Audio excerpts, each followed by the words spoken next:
பிஸ்மில்லாஹிர் ரஹ்மானிர் ரஹீம் அல்ஹம்துலில்லாஹி வகஃபா வஸ்ஸலாத்து வஸ்ஸலாமு அலா நபிய்யிஹில் முஸ்தஃபா வ அலா ஆலிஹி அஹ்லிஸ் ஸித்கி வல் வஃபா அம்மா பஅத். அல்ஹம்துலில்லாஹ், அல்லாஹ்வுடைய கிருபையால் நம்ம இன்றைக்கு ஓதக்கூடிய பாடம் ஃபிக்ஹ் பாடத்திலும் ஃபத்ஹுல் முஈன் என்று சொல்லக்கூடிய கிதாப். நாங்கள் இந்த கிதாபை ஓதுறதுக்கு முன்பதாக சில முக்கியமான சில விஷயங்களை மனசில் பதிய வச்சுக்கொள்வோம். அதில் முதலாவது விஷயம், ஆழமாக பதிய வச்சுக்கொள்ள வேண்டிய விஷயம், என கண்ணுக்கு முன்னால் இருக்கக்கூடியது சில தாள்களாக இருந்தாலும் சில ஏடுகளாக இருந்தாலும் என்னோட பேசக்கூடியது இந்த கிதாபை எழுதிய இமாமினுடைய இதயம். என்னோடு பேசக்கூடியது, எனக்கு பாடம் நடத்தக்கூடியது இந்த கிதாபை எழுதிய இமாமினுடைய இதயம் எனக்கு முன்னால் இருந்து கொண்டிருக்குது என்றதை நாங்கள் ஆழமாக பதிவு வச்சுக்கொள்வோம். அடுத்த விஷயம், நம்ம இந்த கிதாபை ஓதுறோம், இது ஃபிக்ஹ் சம்பந்தமான விஷயம். ஃபிக்ஹ் சப்ஜெக்டுகளை தான் இந்த கிதாபில் பேசுகிறது. ஃபிக்ஹ் என்றால் என்னது? மார்க்க சட்ட விதிமுறைகளுக்கு ஃபிக்ஹ் என்பதாக சொல்லுவோம். மார்க்க சட்ட விதிமுறைகளுக்கு ஃபிக்ஹ் என்பதாக சொல்கிறது. சரி, மார்க்க சட்ட விதிமுறைகளை நாங்கள் கட்டாயம் படிச்சிருக்கணுமா என்று கேட்டால் கட்டாயம் படிச்சிருக்கணும். ஏனென்றால் அல்லாஹு தாலா ஈமானுடைய சில விஷயங்களை சொல்லிட்டு வந்து ஈமான் கொள்ளக்கூடிய மீன்களுடைய பண்புகளை சொல்லும் பொழுது, அதே போல் சில விஷயங்களை தடை செய்துவிட்டு அதுக்கு பின்னால் கூட அமலு சாலிஹாத்தை பற்றி சொல்லுவான். யார் ஈடேற்றம் பெற்றவர்கள் என்று சொல்லும் பொழுது அமலு சாலிஹாத் செய்தவர்கள், ஈமான் கொன்று சாலிஹான அமல் செய்யக்கூடியவர்கள் என்று தான் அல்லாஹு தாலா சொல்லுவான். சரி, ஈமானை பற்றி எங்களுக்கு தெரியும். சாலிஹான அமல் என்றால் என்னது? எங்களோட அமல் சாலிஹாக ஆக வேண்டுமாக இருந்தால் நபியுல்லாஹி ஸல்லல்லாஹு அலைஹி வஸல்லம் அவர்கள் எப்படி செய்தார்களோ, எப்படி செய்யும்படி சொன்னார்களோ, எப்படி செய்வதை ஏற்றுக்கொண்டார்களோ, இதற்கு இந்த பிரகாரம் நாம் செய்வோமாக இருந்தால் அது சாலிஹான அமலாக போகும். எப்படி சஹாபாக்கள் நேருக்கு நேர் இருந்து நபியுல்லாஹி ஸல்லல்லாஹு அலைஹி வஸல்லம் அவர்கள்ட்ட இருந்து படித்து அமல்கள் செய்தாங்க. அந்த சஹாபாக்கள்கிட்ட படித்து தாபியுங்கள் அமல் செய்தாங்க. அந்த தாபியுங்கள்கிட்ட படித்து 4 இமாம்களும், மதுஹபுடைய 4 இமாம்களும் அமல்கள் செய்து சில ஃபிக்ஹுடைய வழிமுறைகளை தொகுத்து தந்தாங்க. இந்த அமைப்புல தான் தாபியுங்கள் செய்தாங்க, சஹாபாக்கள் செய்தாங்க, நபியுல்லாஹி ஸல்லல்லாஹு அலைஹி வஸல்லம் அவங்க செஞ்சாங்க என்பதை தொகுத்து தந்திருக்கிறாங்க. அதுக்கு தான் ஃபிக்ஹ்ன்ற. அதை வழிப்பிரகாரம் நாங்களும் செய்வோமாக இருந்தால் எங்களோட அமலும் என்ன செய்யும்? சாலிஹான அமலாக போகும். நபியுல்லாஹி ஸல்லல்லாஹு அலைஹி வஸல்லம் அவங்க செய்த பிரகாரம் போகும். எப்படி நபியுல்லாஹி ஸல்லல்லாஹு அலைஹி வஸல்லம் அவங்க சுஜூது செஞ்சாங்க, எப்படி ருக்கு செஞ்சாங்க, எப்படி மோதிரம் அணிஞ்சாங்க, எப்படி செருப்பு போட்டாங்க, எப்படி என்ன வேலைகளை செய்தாலும் எப்படி செஞ்சாங்கன்ற வழிப்பிரகாரம் நாங்களும் செய்வோமாக இருந்தால் எங்களோட அமல்களும் சாலிஹான அமல்களாக போகும். இதை வச்சு நாங்கள் விலையை கொள்ளக்கூடாது. அப்போ நாங்கள் குர்ஆன் ஹதீஸை தெளிவாக விலையை கொள்ளலுமே, இதுக்கு ஃபிக்ஹ் படிச்சுத்தான் நாங்கள் இப்படி நபியுல்லாஹி ஸல்லல்லாஹு அலைஹி வஸல்லம் அவங்க செய்தது பிரகாரம் படிக்கணுமா செய்யணுமா? தேவையில்லையே. நாங்கள் நேரடியாக குர்ஆனை பார்த்து விலையை கொள்வோமே என்று சொல்லி விளங்கத்துக்கு போகக்கூடாது. ஏண்டா சாதாரண ஒரு சின்ன ஒரு சம்பவத்தை சொல்கிறேன்னா, ஒரு காதி உண்டு, ஒரு நீதிபதி உண்டு, ஒரு பெண்கிட்ட கேட்பாங்க, ஒரு வயதான ஒரு மூதாட்டிகிட்ட கேட்பாங்க, நான் உங்களுக்கு குர்ஆன் ஹதீஸ்லேருந்து விளக்கம் சொல்லட்டுமா அல்லது இமாம் ஷாஃபியுடைய விளக்கத்தை சொல்லட்டுமா என்று கேட்ட நேரத்தில் அந்த வயதான பெண்மணி சொல்லுவாங்க, நான் உங்களோட விளக்கத்தை விட இமாம் ஷாஃபியுடைய விளக்கத்தை நம்புகிறேன். எனவே இமாம் ஷாஃபியுடைய விளக்கத்தை நீங்கள் எனக்கு சொல்லுங்கள், அது போதும். இப்போ நான் குர்ஆனை விளங்குறேன்டா, ஏண்ட விளக்கத்தை விட எனக்கு முன்னே இருக்கக்கூடிய மேதைகளுடைய விளக்கம் சிறப்பு. அப்படித்தான் நல்ல தெளிவாக விளங்குது தானே. அப்போ அது இன்றைக்கு நேற்று வந்த உலமாக்கள் சொல்கிற அந்த விளக்கத்தை விட நபியுல்லாஹி ஸல்லல்லாஹு அலைஹி வஸல்லம் அவங்களுக்கு நெருக்கமாக இருக்கக்கூடிய இமாம்கள் சொன்ன, அந்த காலத்துக்கு நெருக்கமாக இருக்கக்கூடிய இமாம்கள் சொன்ன விளக்கம் மிக நம்பிக்கைக்குரியதாக, மிக தோதுவானதாக இருக்கும். எனவே இமாம்களுடைய விளக்கத்தை தான் இங்கே எழுதியிருக்குது. அந்த எழுதினத்தை அப்படியே நாங்கள் படிக்கிறது தான் ஃபிக்ஹ் பாடம். எனவே அந்த ஃபிக்ஹ் பாடத்தை படிக்கிறதுனால எங்களோட அமல்கள் சாலிஹான அமல்களாக மாறுவதற்கு லேசாக இருக்கும். சாலிஹான அமல்களாக மாறுவதற்கு உண்டான வழிமுறையில் ஒன்று தான் நாங்கள் இந்த ஃபிக்ஹ் படிக்கிறது. எனவே சாலிஹான அமல்களாக ஆகணுமாக இருந்தால் ஃபிக்ஹ் படிக்கணும். சரி, இந்த ஃபிக்ஹ் கிதாப் நாங்கள் படிக்கக்கூடிய ஃபிக்ஹ் கிதாப் ஃபத்ஹுல் முஈன் பிஷரஹி குர்ரத்தில் ஐன் பி முஹிம்மாத்தி தீன் என்ற கிதாப். இந்த கிதாபை எழுதியது ஜெய்னுத்தீன் அல் மக்தூமி ரஹ்மத்துல்லாஹி அலைஹி. ஜெய்னுத்தீன் அல் மக்தூமி ரஹ்மத்துல்லாஹி அலைஹி. இவங்களுக்கு ஜெய்னுத்தீன் அஹ்மத் பின் அப்துல் அசீஸ் மலைபாரி என்பதாக பேர். இவருடைய பேர் என்ன? ஜெய்னுத்தீன் அஹ்மத் பின் அப்துல் அசீஸ் அல் மலைபாரி. ஆனால் எல்லாரும் பிரபல்யமாக இவருக்கு சொல்கிறது ஜெய்னுத்தீன் மக்தூமி, ஜெய்னுத்தீன் அல் மக்தூமி ரஹ்மத்துல்லாஹி அலைஹி என்று சொல்லுவாங்க. சரி, ஜைனுத்தீன் ரஹ்மத்துல்லாஹி அலைஹி இவர் வந்து இவருடைய சிறிய வயசில் 7 வயசில் குர்ஆனை பாடமாக்கிட்டார். இவருடைய 7 வயசில் குர்ஆனை பாடமாக்கிட்டார். சரி, அடுத்த ஒரு விஷயம், இவருக்கு ஏன் மலைபாரி என்று சொல்கிறேன்னு கேட்டால், கேரளா மாநிலத்தில், இந்தியாவில் கேரளா மாநிலத்தில் இருக்கக்கூடிய ஒரு ஊருடைய பேர் தான் மலைபாரி. மலைபாரி என்றது ஒரு ஊருடைய பேர். அந்த ஊரில் அவர் இருந்ததுனால அது அவருடைய பேரோட சேர்த்து எழுதப்படுகிறது. சரி, அடுத்து அதே நேரத்தில் ஃபன்னானி என்றும் எழுதப்பட்டிருக்குது. ஃபன்னானி என்றால் அது பன்னானி அல்ல, அது பொன்னானியை தான் ஃபன்னானி என்று எழுதியிருக்குது. அரபியில் எழுதும்பொழுது ஃபன்னானி என்று எழுதியிருக்கிறது. அது பொன்னானி என்ற பள்ளியுடைய பேர். பொன்னானி அவர் கடமையாற்றிய அந்த மஸ்ஜிதுடைய பேர் தான். அவர் அதிலிருந்து தான் பாடங்கள் நடத்தியிருக்கிறார் கூடுதலாக. சரி, அவருடைய ஆசிரியர்கள் என்று பார்க்கும் பொழுது அதிகமான ஆசிரியர்கள் இருந்திருக்கிறாங்க. அதிலும் மிக பிரபல்யமான ஒரு ஆசிரியரை சொல்வதாக இருந்தால் அது வந்து எல்லாருக்கும் தெரியும், இப்னு ஹஜர் அல் ஹைத்தமி ரஹ்மத்துல்லாஹி அலைஹி. இப்னு ஹஜர் அல் ஹைத்தமி ரஹ்மத்துல்லாஹி அலைஹி இவங்க வந்து ஹஜ் உம்ராவுக்காக வேண்டி போன நேரத்தில் மக்காவில் அந்த காலத்தில் பாடம் நடத்தி கொண்டிருந்த இமாம் தான் இப்னு ஹஜர் அல் ஹைத்தமி ரஹ்மத்துல்லாஹி அலைஹி. அவங்கள்ட்ட நேருக்கு நேர் உட்காந்து பாடத்தை படிச்சிருக்கிறாங்க.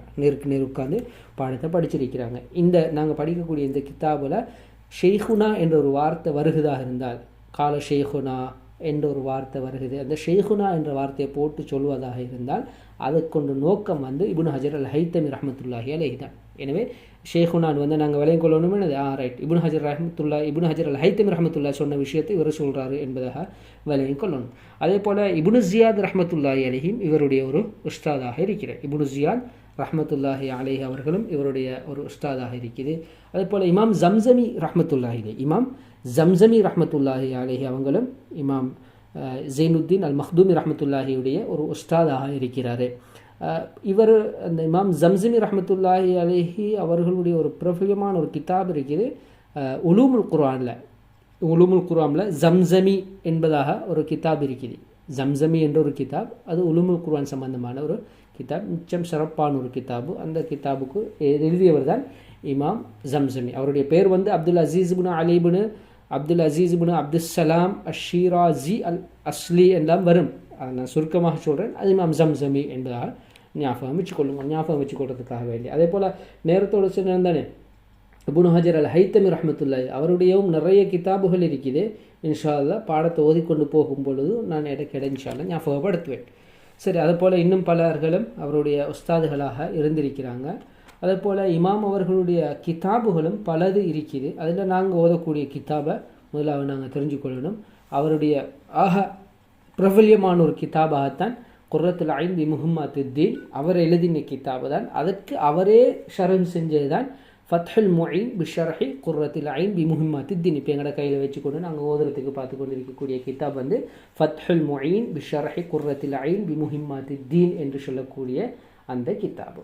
அதுபோல் எங்களோட மദ്രஸாக்களில் அதிகமாக ஓதி கொடுக்கக்கூடிய ஒரு கிதாபு தான் இமாம் ஜைனுத்தீன் அல் மக்தூமி ரஹ்மத்துல்லாஹி அலைஹி அவர்களுடைய கிதாபுகளில் ஒன்று தான் இர்ஷாதுல் இபாத் என்று சொல்லக்கூடிய கிதாப் தானே. அந்த கிதாப் வந்து ஹஸ்ரத் ஜைனுத்தீன் மக்தூமி ரஹ்மத்துல்லாஹி அலைஹி அவர்களுடைய கிதாபு தான். இர்ஷாதுல் இபாத் இலா சபீலி ரஷாத் என்று வரக்கூடிய அந்த கிதாப், அந்த தஸவுஃபுடைய ஒரு கிதாப் ஒன்று பல மദ്രஸாக்கள்லையும் ஓதி கொடுக்குறது. அந்த கிதாப் வந்து இவருடைய கிதாபு தான்.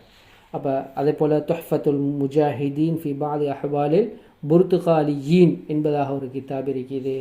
அதே போல் அஜ்விபத்துல் அஜீபா அனில் அஸ்இலத்தில் கரீபா என்ற ஒரு கிதாப் இருக்குது. இஹ்காமு அஹ்காமின் நிக்காஹ் என்ற ஒரு கிதாப். இப்படி பல கிதாபுகள் இமாம் எழுதியிருந்தாலும் ஆக பிரபல்யமாக இருக்கக்கூடிய கிதாபு தான் நாங்கள் ஓதக்கூடிய ஃபத்ஹுல் முஈன் பி ஷர்ஹி குர்ரத்தில் ஐன் பி முஹம்மத்துத்தீன் என்ற கிதாபு.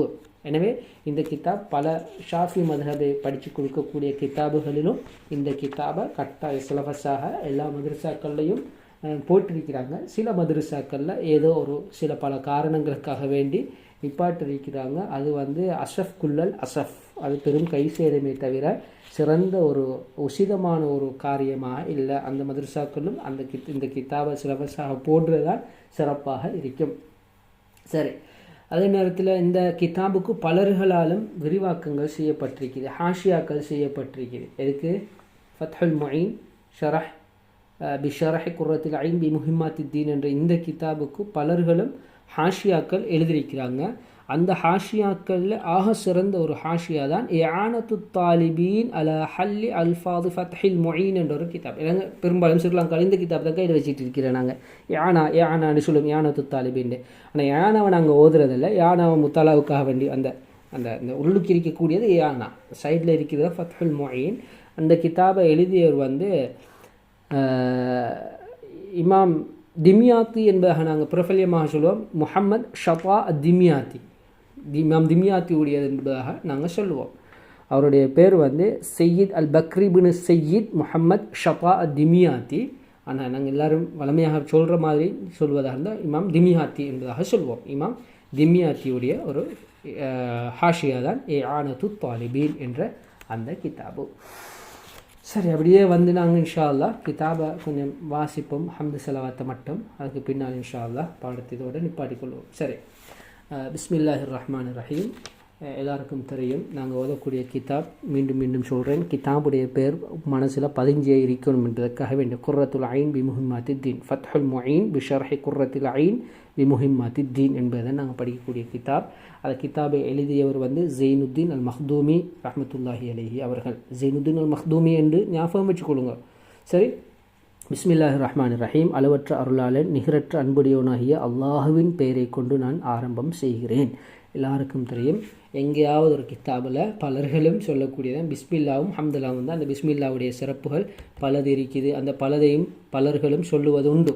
அந்த அடிப்படையில் நாங்கள் இன்ஷா அல்லாஹ் இந்த பிஸ்மில்லாவுடைய சில நுக்தாக்களை ஞாபகப்படுத்திக் கொள்வோம். முதலாவது விஷயம், பிஸ்மில்லாஹிர் ரஹ்மானிர் ரஹீம் என்ற அந்த பஸ்மலா கொண்டு ஏன் இமாம் அவர்கள் கிதாப் ஆரம்பித்தாங்க என்று சொன்னால், ஒரு ஹதீஸுக்காக வேண்டும். குல்லு அம்ரின் தீபாலின் லாயிபுதவ் ஃபீஹி பி பிஸ்மில்லாஹிர் ரஹ்மானிர் ரஹீம் ஃபஹுவ அபுத்தர் அக்தா அஜிதம் என்று 3 மாதிரி அந்த அபுத்தர் என்று வந்திருக்குது, அஜிதம் என்று வந்திருக்குது, அக்தா என்று வந்திருக்குது, பல ரிவாயத்துகள் என்று வந்திருக்குது. சரி, இப்போ அதாவது யார் பிஸ்மில்லாஹிர் ரஹ்மானிர் ரஹீமை கொண்டு ஆரம்பம் செய்யவில்லையோ அவருடைய செயல்கள் அனைத்தும் அபிவிருத்தி குறைந்ததாக இருக்கும் என்ற ஹதீஸ். அபிவிருத்தி குறைந்ததாக இருக்கும் என்று சொன்னால் பரக்கத் குறைந்ததாக இருக்கும். சரி, பரக்கத் குறைந்ததுண்டா ஒவ்வொன்றுக்கும் ஒவ்வொரு வித்தியாசப்படும். இப்போ உதாரணமாக கிதாபில் எழுதுறதுல, கிதாபை ஓதுறதுல பரக்கத் குறைந்த இருக்கும், அதனால பிரயோஜனம் குறைவாக இருக்கும். பிரயோஜனம் பலன் மக்களுக்கு போய் சேருவது குறைவாக இருக்கும் என்ற அர்த்தத்தை கொடுக்கலாம். அதில் சாப்பிடும் பொழுது பிஸ்மில்லா சொல்லலைன்னு சொன்னால் அவருக்கு உடலில் கிடைக்கக்கூடிய ஆரோக்கியம் பலம் குறைந்ததாக இருக்கும் என்று வைக்கலாம். அப்படி ஒவ்வொன்றுக்கும் ஒவ்வொரு மாதிரி வித்தியாசப்பட்டு கொண்டே இருக்கும். அதே நேரத்தில் பிஸ்மில்லாஹிர் ரஹ்மானிர் ரஹீம் என்ற வார்த்தை நாங்கள் அந்த பிஸ்மில்லாஹிர் ரஹ்மானிர் ரஹீமை பொறுத்தவரையில் நாங்கள் ஒவ்வொரு காரியத்தை செய்யும் பொழுதும் சொல்லுவது எங்களுக்கு சுன்னத்தாக்கப்பட்டிருக்குது என்று எல்லாரும் பிரபல்யமாக தெரிஞ்சிருக்குது. ஆனாலும் அந்த பிஸ்மில்லாஹிர் ரஹ்மானிர் ரஹீமுக்கு நான் ஃபிக்ஹ் படிக்கிறேன்றனால, அந்த ஃபிக்ஹுடைய சப்ஜெக்ட்ன்றதுனால நான் அதை கொஞ்சம் சொல்கிறேன். என்னென்னா 5 சட்டங்கள் இருக்குது. பிஸ்மில்லாவுக்கு 5 சட்டம் இருக்குது. முதலாவது, பிஸ்மில்லா சொல்லுவது வாஜிப். பிஸ்மில்லா சொல்லுவது வாஜிப். ரெண்டாவது, பிஸ்மில்லா சொல்லுவது முஸ்தஹப்பு, அதாவது சுன்னத்து. மூணாவது, பிஸ்மில்லா சொல்லுவது ஹராம். நாலாவது, பிஸ்மில்லா சொல்லுவது மக்ரூஹ். அஞ்சாவது, பிஸ்மில்லா சொல்லுவது முபாஹ். ஆக வாஜிப் என்றால் என்னது? நாங்கள் ஷாஃபியக்களாக இருக்கிறதுனால, ஷாஃபி மதுஹப்பை பின்பற்றி செயல்படுவதனால வாஜிப் என்பதுக்கு உதாரணமாக தொழுகையில் சூரத்துல் ஃபாத்திஹா ஓதும் பொழுது பிஸ்மில்லா ஓதுவது வாஜிப். பிஸ்மில்லா ஓதுவது வாஜிப். முஸ்தஹப்பு சுன்னத்து என்று சொன்னால் அது 2 வகையாக பெறுது. ஒன்று முஸ்தஹப்பு ஐனி, ஒவ்வொரு தனி நபருக்கும் பிஸ்மில்லா சொல்லுவது சுன்னத்து. இன்னொன்று கிஃபாய், ஒரு கூட்டத்தில் ஒருத்தர் செஞ்சால் போதும், பிஸ்மில்லா சொல்லிட்டால் போதும். அது ஒவ்வொரு தனி நபரும் சொல்லுவது கட்டாயம் சுன்னத்து என்பதுக்கு உதாரணமாக, உது செய்கிறாரு, அந்த நேரத்தில் உது செய்யும் பொழுது யார் உது செய்கிறாரோ அவர் பிஸ்மில்லா சொல்கிறது சுன்னத்து. குளிக்கிறாரு, யார் குளிக்கிறாரோ அவர் பிஸ்மில்லா சொல்லுவது சுன்னத்து. ஒருவர் தனியாக சாப்பிட்டு கொண்டிருக்கிறார், அப்போ அவர் சாப்பிடும் பொழுது அவர் பிஸ்மில்லா சொல்கிறது சுன்னத்து, அது அவருக்கு சுன்னத்து ஐனி என்று சொல்லுவோம். கிஃபாய் என்று சொன்னால் ஒரு கூட்டமாக இருந்து சஹனில் சாப்பிட்றாங்க. உதாரணமாக சஹனில் சாப்பிடும் பொழுதோ சஹனில் யாரோ ஒருத்தர் பிஸ்மில்லா சொல்லிட்டால் அந்த அந்த சுன்னத்து நிறைவேறிடும். எல்லாரும் தனித்தனியாக சொல்லுவதென்று கடமை இல்லை, எல்லாரும் சொல்கிறது சுன்னத்து. ஆனால் நிறைவேறிடுமான்னு கேட்டால் நிறைவேறும். உதாரணமாக உடலுறவு கொள்ளும் பொழுது கணவனும் மனைவியை பிஸ்மில்லா சொல்லிட்டாங்க, அப்போதும் அது அந்த மாதிரி இது சுன்னத் கிஃபாய் என்பதாக சொல்வோம். மூணாவது ஹராம். ஹராம் எதில் ஹராமாக இருக்குதோ, எது அசல்லையே ஹராமாக இருக்குதோ அதற்கு பிஸ்மில்லா சொல்கிறது ஹராம். உதாரணமாக ஒருத்தர் விபச்சாரம் செய்கிறதுக்கு பிஸ்மில்லா சொல்கிறார், சாராயம் குடிக்கிறதுக்கு ஹராமான ஒரு வேலையை செய்கிறதுக்கு பிஸ்மில்லா சொல்கிறதே ஹராமாக போகும். பிஸ்மில்லா சொல்கிறதே ஹராமாக போகும். அதே போல் 4வது மக்ரூ. எதை மக்ரூஹாக இருக்கிறதோ மக்ரூஹான ஒரு விஷயத்துக்கு பிஸ்மில்லா சொல்லுவதும் மக்ரூஹாக போகும். 5வது முபாஹ்னு சொன்னோம். முபாஹ்னு சொன்னால் எதெல்லாம் சாதாரண விஷயமாக பார்க்குறோமோ அந்த விஷயங்களுக்கு பிஸ்மில்லா சொல்கிறது முபாஹ். சுன்னத்தும் இல்லை, வாஜிபும் இல்லை, மக்ரூஹும் இல்லை. அது சென்னாலும் சரி செல்லல்லாட்டியும் சரி என்ற நிலைமையில உதாரணமாக ஒரு சாமான் உண்டு, ஒரு இடத்துல இருக்குது, அதை எடுத்து இன்னொரு இடத்துக்கு மாற்றி வைக்க போகிறாரு, பிரச்சனை இல்லை, முபாஹ். சொன்னதுக்கு பிரச்சனை உண்டு இல்லை, அது நாங்கள் வேலையும் கொள்ளணும். சரி, அடுத்து நம்ம ஏற்கனவே சொன்ன விஷயந்தான் குல்லு அம்ரின் தீபாலின் பிபிஸ்மில்லாஹி குல்லு அம்ரின் லா யுபுதஉ பிபிஸ்மில்லாஹிர் ரஹ்மானிர் ரஹீம் ஃபஹுவ அபுத்தர் அவ் அக்தா அவ் அஜிதம் என்று ஹதீஸுகள் இருக்கிறதுனால பிஸ்மில்லாவை கொண்டு ஆரம்பிக்கப்பட்டிருக்குது என்று சொன்னோம். சொன்னாலும் அதுக்கு அடுத்து இன்னும் ஒரு ஹதீஸும் இருக்குது. குல்லு அம்ரின் லா யுபுதஉ ஃபீஹி பில் ஹம்துலில்லாஹி ஃபஹுவ அபுத்தர் அக்தா அவ் அஜிதம் என்று பல விதத்திலும் ரிவாயாத்துகள் இருக்கிறதுனால அதில் எல்லாரும் சொல்லுவாங்க பிஸ்மில்லாவை கொண்டும் தாறுதொண்டு எழுப்புவாங்க. பிஸ்மில்லாவை கொண்டு ஆரம்பிக்கலாட்டியும் பரக்கத் குறைஞ்சது, அஹம்துல்லாவை கொண்டு ஆரம்பிக்கலாட்டியும் பரக்கத் குறைஞ்சது. அப்போ எதை கொண்டு ஆரம்பிக்கிறது? ஏன் அப்போ பிஸ்மில்லை கொண்டு ஆரம்பித்தா ஹம்தை கொண்டு ஆரம்பிக்கலாம், ஹம்தை கொண்டு ஆரம்பித்தா பிஸ்மில்லை கொண்டு ஆரம்பிக்கலாம். இதுக்கு சுருக்கமாக சொல்கிறேன். ஒன்று பிஸ்மில்லா ஹக்கீக்கியின் மீதும் ஹம்துல்லா இலாஃபியின் மீதும் சுமத்தாட்டு இருக்குது. ஹக்கீக்கி என்றால் அதுக்கு முன்பதாக எந்த ஒன்றுமே இல்லை, அதுதான் ஆரம்பமாக சொல்லப்பட்டிருக்குது. இதாஃபி என்றால் அதுக்கு முன்னால் ஏதாவது ஒன்று இருக்கிறது கட்டாயம், அதான் பிஸ்மில்லா இருக்குது. அதுக்கு பின்னால் ஏதாவது சொல்லப்படக்கூடிய விஷயம் நோக்கம் சொல்லப்பட்டிருக்கும், அதுக்கு இதாஃபி என்பதாக சொல்கிறது என்பதாக சொல்லுவாங்க. சரி, அதுக்கு பின்னால் இது பிஸ்மில்லாவுக்கு பல சிறப்புகள் இருக்குது, அதில் இப்னு மஸ்ஊத் ரலியல்லாஹு அன்ஹு சொல்லுவாங்க, யார் நரக ஜபானியாக்களிலிருந்து பாதுகாப்பு பெற்றுக்கொள்ள விரும்புகிறாரோ நாடுறாரோ அவர் பிஸ்மில்லா ஓதட்டும். பிஸ்மில்லாவில் 19 எழுத்துக்கள் இருக்குது. அந்த 19 எழுத்துக்களும் ஜபானியாக்கள் ஆகிய 19 பேரிடமிருந்தும் பாதுகாப்பு பெறக்கூடியதாக இருக்குது என்பதெல்லாம் சொல்லப்பட்டிருக்குது. ஆக கொஞ்சம் பிஸ்மில்லாவை சொல்கிறது மிச்சம் சிறந்த ஒன்றாக இருக்குது. சரி, அடுத்து அல்ஹம்துலில்லாஹ் அல்ஹம்துலில்லாஹில் ஃபத்தாஹில் ஜவாதி, அல்ஹம்துலில்லாஹில் ஃபத்தாஹில் ஜவாதி என்பதாக முஸன்னிஃப் ரஹ்மத்துல்லாஹ் கொண்டு வந்திருக்கிறார். அல்ஹம்து சர்வ ஸ்துதியுமாகிறது, சர்வ புகழுமாகிறது லில்லாஹி அல்லாஹ்வுக்கு உண்டானதாக இருக்கும். அல் ஃபத்தாஹி அனைத்து விதமான அருள் பாக்கியங்களையும் திறந்து கொடுப்பவனான, அனைத்து விதமான அருள் பாக்கியங்களையும் திறந்து தரக்கூடியவனான, திறந்து கொடுக்கக்கூடியவனான அல்லாஹுக்கே உண்டானதாக இருக்கும். அல் ஜவாதி நற்காரியங்களை கொடுக்கக்கூடியவனான, அல் ஜவாதுன்னா அல் அத்தா என்று அர்த்தமிகுது. அல் அத்தாண்டா கொடுக்கக்கூடியவன், நன்கொடைகள் கொடுக்கக்கூடியவனான அல்லாஹுக்கே உண்டானதாக இருக்கும்.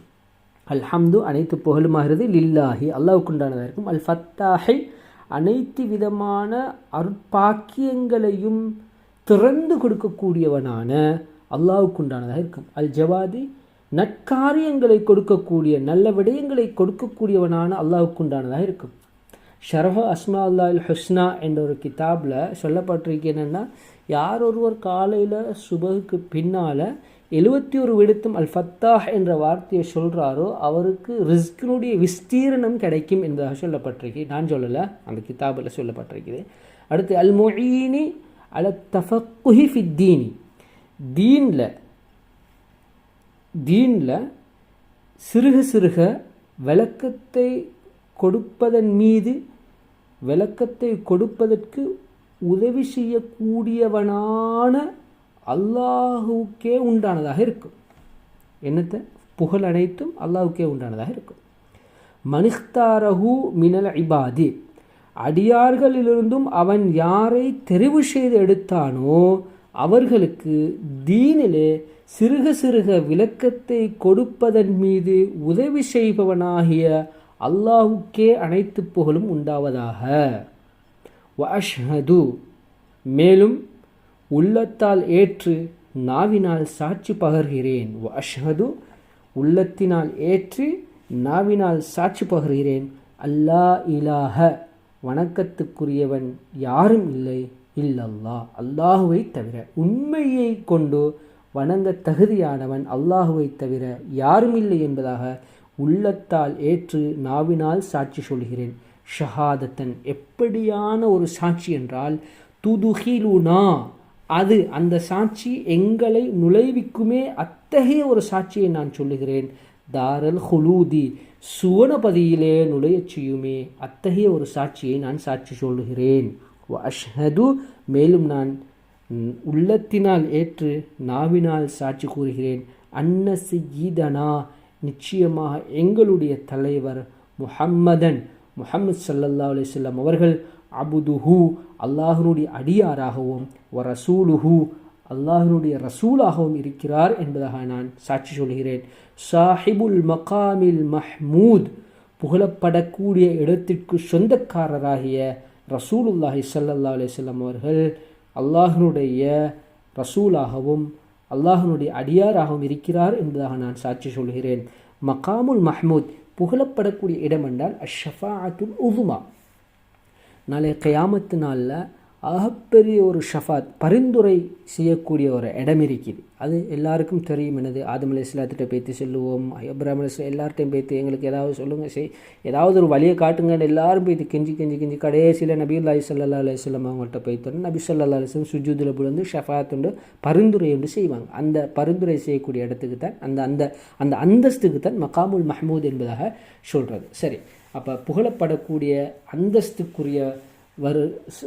அந்தஸ்துக்கு சொந்தக்காரராகிய நபி ஸல்லல்லாஹு அலைஹி வஸல்லம் அவர்கள் அல்லாஹ்வுடைய ரசூலும் அல்லாஹ்வுடைய அடியாராகவும் இருக்கின்றார் என்பதாக உள்ளத்தால் ஏற்று நாவினால் சாட்சி சொல்கிறேன். ஸல்லல்லாஹு வஸல்லம அலைஹி அல்லாஹ் தஆலா அவருக்கு ஸலவாத்தும் சலாமும் சொல்லுவானாக. வ அலா ஆலிஹி மேலும் அவருடைய குடும்பத்தார்களுக்கு மீதும் ஸலவாத்தும் சலாமும் சொல்லுவானாக. வ அஸ்ஹாபிஹில் அம்ஜாதி உயர்வும் சிறப்பும் மிக்க அவர்களது தோழர்கள் மீதும் ஸலவாத்தும் சலாமும் சொல்லுவானாக. எப்படியான ஸலாத்தும் சலாமும்? ஸலாத்தன் வசலாமன் ஒரு ஸலாத்தையும் சலாமையும் சொல்லுவானாக. அஃபூசு பிஹிமா அந்த ஸலாத்தின் மூலமாகவும் சலாமின் மூலமாகவும் நான் வெற்றி பெறுவேனே, அத்தகைய ஒரு ஸலாத்தையும் சலாமையும் அல்லாஹு தாலா சொல்லுவானாக. யௌமல் மஅதி கியாமத்துடைய நாளையிலே அந்த ரெண்டு மூலமாக நான் வெற்றி பெறுவேனே, அத்தகைய ஒரு ஸலாத்தையும் சலாமையும் அல்லாஹு தஆலா சொல்வானாக. அல்லாஹும்ம ஸல்லி வஸல்லிம் அலா சய்யிதினா முஹம்மத் வ அலா ஆலி சய்யிதினா முஹம்மத். எனவே நாங்கள் இன்ஷா அல்லாஹ் இந்த பாடத்தை இன்னோட நிப்பாட்டிக் கொள்வோம். இவ்விடத்தில் இன்ஷா அல்லாஹ் நாளைய தினம் இதுக்கு பின்னால் வரக்கூடிய பகுதியை படிப்போம். இன்ஷா அல்லாஹ் ஞாபகம் வச்சுக்கொள்ளுங்க. கிதாபை ஓதும் பொழுது இந்த கிதாப் எழுதிய இமாம் என்னோட பேசிக்கொண்டிருக்கிறார் என்ற ஒரு மனப்பான்போடு முத்தாலாக்களை செய்யுங்க. அல்லாஹ் தாலா இல்முல் அபிவிருத்தியை தருவான். எல்லாருக்கும் விளக்கங்களை கூடுதலாக தந்து தீனில் இஸ்திகாமத்தையும் தீனில் தஃபக்குஹ் ஃபி தீனையும் அல்லாஹ் தாலா எல்லாருக்கும் தருவானாக. ஹதீஸில் நபியுல்லாஹி ஸல்லல்லாஹு அலைஹி வஸல்லம் அவங்க சொல்லியிருக்கிறாங்க, மய்யுரிதில்லாஹு பிஹி கைரன் யுஃபக்கிஹு ஃபி தீன். அல்லாஹ் தாலா யாருக்கு நலவை நாடுகிறானோ அவருக்கு அல்லாஹ் தாலா சிறுக தீனில் விளக்கத்தை கொடுப்பான். கொஞ்சம் கொஞ்சமாக சரி விளக்கத்தை கொடுத்து கொண்டே இருப்பான். எனவே விளக்கத்தை தேடி அல்லாஹ் இடத்துல துஆ கேட்போம். விளக்கத்தை தேடி முத்தாலாக்கள் அதிகமாக செய்வோம். அல்லாஹ் தாலா எல்லாருக்கும் விளக்கத்தை தருவானாக, தீனில் இஸ்திகாமத்தை தருவானாக. வ ஆகிரு தஅவானா அனில் ஹம்துலில்லாஹி ரப்பில் ஆலமீன். வ ஸல்லல்லாஹு தஆலா வ ஸல்லம் அலா நபியில் உம்மி வ அலா ஆலிஹி வ ஸஹ்பிஹி வ ஸல்லம்.